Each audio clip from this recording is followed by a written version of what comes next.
আচ্ছা, তোমরা কি কোনোদিন ভেবে দেখেছো শ্বশুরবাড়িতে যদি কোনো বাচ্চার প্রবলেম হয় তখন কিন্তু শ্বশুরবাড়ির তরফ থেকে সব লোকজন বৌমাকে দোষারোপ করে যে তোমার কারণে এই শরীর খারাপটা হয়েছে। কিন্তু তখন কেউ বুঝতেই চায় না যে আমার বাচ্চার যদি কোনো শরীর খারাপ হয় আমার থেকে তোমার বেশি কষ্ট কোনোদিনও হবে না। কারণ একটা মায়ের যা কষ্ট হয় বাড়তি বাইরের লোকের কোনো দিন কষ্ট সবাই ভালোবাসা দেখালেও আদেও কি সবাই ভালোবাসে মায়ের মতন? কোনো দিনই না। আজ এই কথাগুলো বলছি অনেক কষ্টে, অনেক তোমরা সবাই জানো বেশ কিছুদিন ধরে আমার মেয়ের প্রচণ্ড শরীর খারাপ, মানে হঠাৎ করে জ্বর এসেছিল, তারপর হঠাৎ করে না কেটে যাচ্ছে, ও কিছু খেতে পাচ্ছে না, রাত্রে ঠিক মতন ঘুমোতেও পাচ্ছে না। তো আমাদের গ্রামে একটা ডাক্তার ছিল, ওনাকে দেখাচ্ছিলাম, প্রায় ৫-৬ দিনের মতন হলো, কিন্তু কমছেই না। ওই জন্য আমরা এখন যাচ্ছি একটা বড় ডাক্তারের কাছে। কিন্তু আমার মেয়ে একদম যখন ৫ দিন তখন থেকেই ওনার হাতেই দেখাতাম। যাই হোক, তো দেখো আমি যাব বলে পুরো সব কিছু রেডি করে রেখে নিচ্ছি। এখন বাজে প্রায় ৩:৩০ মতন, আর ৪:৩০ সময় আমি একাই যাব আমার মেয়েকে নিয়ে। আর তোমাদের দাদাভাই ১০০০ টাকা দিয়ে গেছে, আর বাকি যদি একটু লাগে তাহলে আমি ফোনপে করে নেবো, কোনো অসুবিধা হবে না, কারণ এখন তো ফোনপেরই যুগ। আর এই দেখো তোমাদের সাথে কথা বলতে বলতে আমি রেডি হয়ে বেরিয়ে পড়েছি, যাচ্ছি ডায়মন্ড হারবারে ডাক্তার দেখাতে। আর আমাদের বাড়িটা তো ডায়মন্ড হারবার থেকে বেশিক্ষণ লাগে না, ২০ মিনিটের মতনই লাগে, কিন্তু আজকের অনেকটা টাইম লেগে গেছে। আর আজকের এত বাজে একটা আবহাওয়া, মেয়েকে নিয়ে যাচ্ছি, টেনশানও হচ্ছে। আর এইদিকে ভারী কিছু জামাও পরাতে পারবো না, নাহলে তো গরম লেগে যাবে না ওর। মেয়েটা আমার ঘুমোচ্ছিল, ঘুম থেকে তুলেই সাথে সাথে নিয়ে আমি চলে এসেছি। আর এখানে দেখো ও খেলা করছে পাখি, মানে ব্যাগটাতে পাখি ফাঁকি আছে তো ওই জন্য সেটা নিয়েই খেলছে। আমি না এই প্রথমবার আমার মেয়েকে নিয়ে একাই যাচ্ছি ডাক্তার দেখাতে। এর আগে ওর এই ২ বছর বয়স আমি কোনোদিনও একা যাইনি ওকে নিয়ে, হয় আমার শাশুড়ি আমার সাথে গিয়েছে বা তোমাদের দাদাভাই যায় বেশি, কিন্তু আজ যাচ্ছি আমি একা, কারণ বাড়িতে আজকে জন্মাষ্টমীর পুজো, তো পুজোর তো একটা জোগাড় জান্তি আছে, সেগুলো করতে হবে। তো আমার সাথে যদি আমার শাশুড়ি মা যায় তাহলে ওগুলো আর হবে না করা, আর তোমাদের দাদাভাই গিয়েছে কাজে, তো ওই জন্য আমি একাই যাচ্ছি। আর এমনি থেকে আমার কোনো অসুবিধা হয়ও না, আর আমিও চাই একা একা যেতে, আমি কারোর ওপর নির্ভরশীল হয়ে থাকতে পছন্দ করি না, আমি চাই একা একাই যেতে। আর এখানে দেখেছো আমার মেয়েটার ঘুম তো একদমই মানে ভাঙেনি, কাঁচা ঘুম থেকে নিয়ে চলে গেছি তো ও ওই জন্য খুব বিরক্ত বোধ করছে। আর আজকের মানে এই যে অলিগলি থেকে যাওয়া হচ্ছে না বাইপাস ধরে, কারণ মেন রোড থেকে তো যেতেই দেয় না, ওই জন্য বাইপাস ধরেই যাচ্ছি। আর তোমরা কি জানো, মানে যারা ডায়মন্ড হারবার থেকে আমার ভিডিওটা দেখো বা কাছাকাছি কোথাও থেকে, তারা তো সবাই জানো যে এই রাস্তাটা থেকে কলেজ যায়। তখন আমি এই রাস্তা থেকে এত পরিমাণে কলেজ যেতাম কি বলবো, শুধু কি কলেজ যেতাম, তোমাদের দাদাভাইয়ের সাথে কোথাও ঘুরতে গেলেও এই রাস্তা থেকেই যেতাম, কারণ আমি বেসিক্যালি ওই কলেজ পাড়েই তোমাদের দাদাভাইয়ের সাথে দেখা করতাম।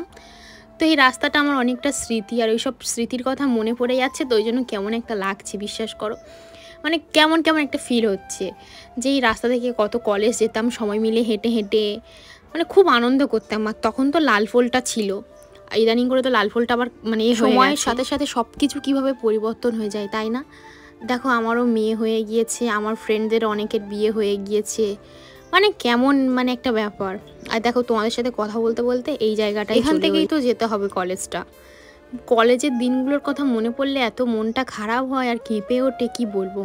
আজকের বিকেল থেকে দেখেছো সারা মানে আকাশ জুড়ে শুধু মেঘলা আবহাওয়া, আর এই মেঘলা আবহাওয়া বাচ্চাদেরকে নিয়ে বেরোলে না বেশি ঠান্ডা লাগে। আমার মেয়ে ঠান্ডা লেগেছে কীভাবে জানো, ওই কিছুদিন আগে তো রাখি পূর্ণিমা গেল, ওখানে তো ননদের বাড়িতে গিয়েছিলাম, সবাই দেখেছিলে। তো ননদের বাড়িতে যাওয়ার সময় যখন যাই তখন অসুবিধা হয়নি, কিন্তু ফেরার সময় বৃষ্টি পড়ছিল আর ওকে নিয়ে এসছিলাম, তো তখনই মানে সমস্যাটা হয়ে গেছে। আর এটা হচ্ছে কিওর কর্নার, এখানে গিয়ে দেখি না অনেক বাচ্চারা বসে আছে। আর আমার মেয়ে না প্রচণ্ড দুষ্টুমি করবে, আমি জানতাম আগে থেকে, কারণ ও প্রচণ্ড চঞ্চল আর খুব দুষ্টুমি করে, ওই জন্য আমি আগে থেকে একটা গাড়ি নিয়ে গেছিলাম যাতে কোনো সমস্যা না হয়। কিন্তু কেউ যদি দুষ্টুমি করবো বলে আমার মেয়েকে তো আটকে রাখা যাবেই না, আর ওর ভিতরটা এত পরিমাণে মশা না কি বলবো, ওই জন্য আমরা একটু বাইরে এলাম ওকে নিয়ে। এখানে দেখতে পাচ্ছ কি করছে, আর আজকের ও যেন খুব পাপাকে মিস করছে, এত পরিমাণে ওর পাপাকে মিস করছে কি বলবো। আর আমাদের টাইম ওখানে ছিল 5:30 থেকে ডাক্তার বসবে বলা, কিন্তু উনি এসেছিল 6টায়, আর এদিকে আমি 5:30টার আগেই পৌঁছে গেছিলাম, কারণ আমার নাম ছিল 1-এ, ওই জন্য আমি চাইছিলাম না দেরি করতে। আর তোমাদের সাথে কথা বলতে বলতে ডাক্তার দেখানো হয়ে গেছে। আর যেহেতু আমি টোটো ভাড়া করে গিয়েছিলাম, ওই জন্য যে কাকুটা আমার সাথে মানে টোটো নিয়ে গেছিলো, উনি ওই পারটা দাঁড়িয়েছিল, আর আমার মেয়ে আমার হাত ধরবে না, ও একা একাই যাবে। আর এদিকে তো হাই রোড, তোমরা দেখতেই পাচ্ছ প্রচণ্ড গাড়ি। আর এটা তো একদম হসপিটালের সামনে, মানে সুগার মানে স্পেশালিস্ট যে হসপিটালটা আছে ওর সামনেই ডাক্তারখানাটা। তো এখন দেখো আমরা গাড়িতে উঠে গেছি, আর আমার মাম্মাম তো খুব দুষ্টু করছিল, খুব মানে খুব, আর খালি বলছে আমি ডক্টরের সাথে দেখা করব, ডক্টরের সাথে দেখা করব। আর এখন দেখতে পাচ্ছ ওই যে দূরে দেখতে পাচ্ছ ওটা হচ্ছে লাল পোল, আর এই পোলটা হয়েছিল তখন আমরা কলেজে পড়তাম। এই পোলটা নাম আমরা দিয়েছিলাম নীল পোল, আর সত্যি তো নীল কালারে হয়েছিল, যদিও নতুন পোল নামে এখন বিখ্যাত, আমরা কিন্তু নীল পোল বলেই ডাকি। আর এখানে ও গাড়িটা নিয়ে ওর বাবাকে মানে মিছিমিছি ফোন করে বলছে, হ্যালো পাপা তুমি কোথায়, হ্যালো পাপা, মানে এত পরিমাণ ওর পাপাকে আজকে মিস করেছে সেটা তোমাদেরকে আর কি বলবো। আর তোমাদের সাথে কথা বলতে বলতে এখন আমি ঘরে চলে এসেছি, মানে বাড়িতে প্রচণ্ড টায়ার্ড, আর আমার হাত আজকে কেন জানি না যন্ত্রণা হচ্ছে, মানে কোনো রকমভাবে লেগে গেছে। তো এই সব কিছু নিয়েও কিন্তু আমাকে রান্নাবান্না আসে করতে হবে। আর এখানে দেখো আমার শাশুড়ি মা এখন সব কিছু পুজোর জোগাড় করেছে, তো ঠাকুরকে এখন পুজো দিচ্ছে। এবছর আর বাড়িতে ব্রাহ্মণ আসেনি। আর ওই ওপরে দেখতে পাচ্ছ গোপাল বসে আছে, খুব ইচ্ছা ছিল জানো তো গোপালের জন্য কিছু কিনবো, কিন্তু কিছু কেনাই হয়নি। খুব ইচ্ছে ছিল যে গোপালের জন্য কিছু একটা কিনবো। যাই হোক, তো এখানে আমার শাশুড়ি সব রকম জোগাড় করে দিয়েছে। আর এখানে আমার মেয়ে আর ওর পাপা বসে বসে এখন চিপস খাচ্ছে, তো আমি ওর থেকে বলছিলাম যে আমাকে একটু দাও। আজকের ভিডিওটা সত্যি বলতে গেলে করার একদম ইচ্ছেই ছিল না, কিন্তু ভাবলাম যে করি, মেয়ের শরীর খারাপ আর আমারও ভালো নেই, কিছুই ভালো লাগছে না, কিছুদিন যাবৎ হলো।